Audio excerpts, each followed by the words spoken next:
بسم الله الرحمن الرحيم إن الحمد لله والصلاة والسلام على رسول الله. To proceed, brothers and sisters and friends, I greet you with the warmest Islamic greetings of peace. Assalamu alaikum wa rahmatullahi wa barakatuh.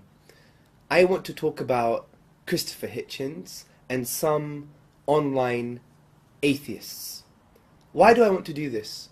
Because there is a narrative from the works of Keristofer Heytchens, and also from his videos, and I dare say his rhetoric, and also a narrative from atheists online, that they claim religion is bad. Religion poisons everything. And looking at these videos and listening to Keristofer Heytchens, sometimes you may think, you know what, he may have a point. They use rhetoric and imagery and eloquence. But I want to show you that we should not take these people seriously at all. Why?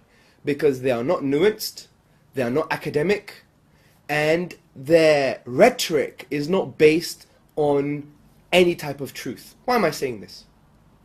I'm saying this because when we scratch the surface, we expose the fallacies that they're coming up with.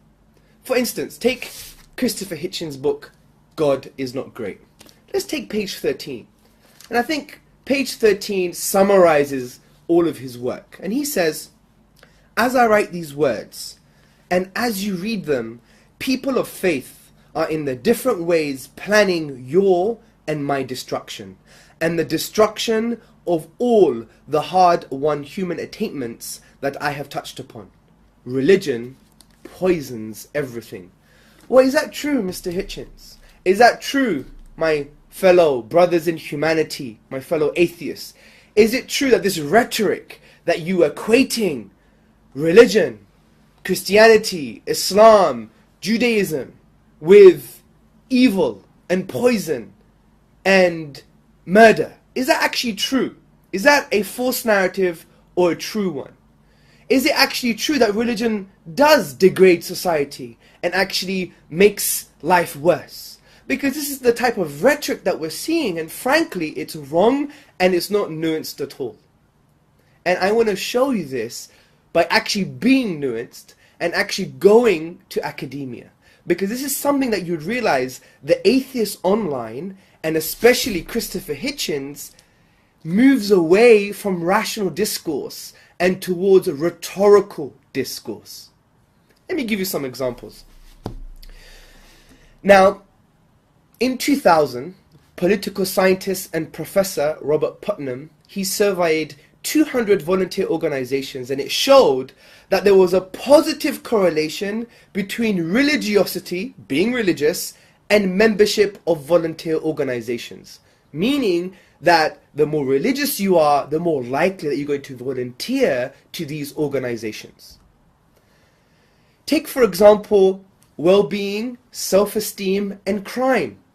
In 2002, Brian Johnson and colleagues of the University of Pennsylvania Center for Research on Religion and Urban Civil Society, they reviewed almost 500 studies that had been published in peer-reviewed journals, and they concluded the following: that a large majority of the studies showed a positive correlation between religious commitment and higher levels of perceived well-being and self-esteem, lower levels of hypertension, depression, and criminality. Take, for instance, depression, drug abuse, and suicide attempts. In 2002, Smith, McCullough, and Poll, in the journal A Meta-Analytic Review of the Religiousness Depression Association, Evidence for Main Effects and Stress Buffering Effects, carried out an analysis of over 200 social studies and found that high religiousness, so the more religious you are, predicts a rather low risk of depression, drug abuse, and fewer suicide attempts. Also, religion is a buffer against mental distress. In 2001, Schnittke, in the Journal for the Scientific Study of Religion, examined a dataset of almost 3,000 adults from the general population. He found that religiosity, religiousness was a buffer against mental distress. What about being happy? Surveys by Gallup the National Opinion Center, and Pew Organization, prestigious research organizations, concluded that spiritually committed people are twice as likely to report being very happy than the least religiously committed people. What about giving, altruism, charity? Well, according to the Oxford Handbook of the Sociology of Religion, published in 2011, they said the following. However, regarding American giving to charitable organizations, they found an association with religiosity by analyzing the data from the 1996 Religious Identity and Influence Survey. The 13% of the American population which considered itself non-religious gave less money to charitable organizations. And that's why social scientist Arthur C. Brooks, he analyzed data that consisted of nearly 30,000 observations drawn from 50 communities across the United States. And they asked the individuals about their civic behavior, and he concludes, the differences in charity between secular and religious people are dramatic. Religious people are 25 percentage points more likely than secularists to donate money. What about altruism? Again, the Oxford Handbook of the Sociology of Religion concludes, and it talks about various studies in the United States. It says, this study shows that religiosity was more salient in directly promoting humanitarian compassion. So the more religious you are, the more likely you are to display characteristics and behavior that are in line with humanitarian compassion. So from this perspective, does religion poison everything? No. Keristofer Hitchens was a rhetorician, and frankly he was wrong. And it is no wonder the Quran, the book of the Muslims, that Muslims believe was sent down by the Creator for our entire guidance, says in a very beautiful chapter, chapter 90, talks about these things as moral motivations. The Quran says, what will explain to you what the steep path is?